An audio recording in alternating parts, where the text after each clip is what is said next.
അദ്ദേഹം ഈ രാഷ്ട്രീയ സ്വാധീനം ഉപയോഗിച്ച് ലോ കോളേജിൽ പഠിച്ചുകൊണ്ടിരുന്നപ്പോൾ പോലും സ്ത്രീകളെ ദുരുപയോഗം ചെയ്തുകൊണ്ടിരുന്നു ലൈംഗികപരമായിട്ട്.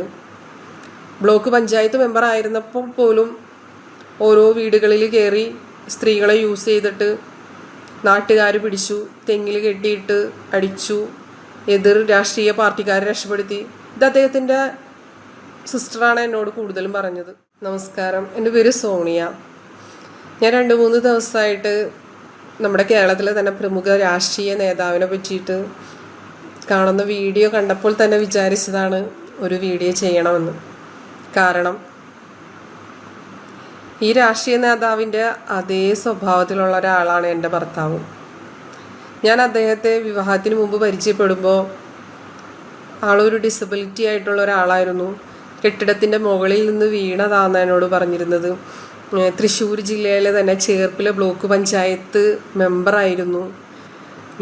തൃശ്ശൂർ ലോ കോളേജിലെ പഠനം കഴിഞ്ഞ സമയത്താണ് അദ്ദേഹത്തിന് ഇങ്ങനെ പറ്റിയത് എന്നൊക്കെയാണ് എന്നോട് പറഞ്ഞിരുന്നത്. പിന്നീട് ഞാൻ മനസ്സിലാക്കിയത് ആളുടെ കയ്യിലിരിപ്പ് കൊണ്ട് ആളുടെ സഹപ്രവർത്തകർ തന്നെ ആൾക്ക് കൊടുത്ത ഒരു പണിയായിരുന്നു ഇതെന്നൊക്കെ.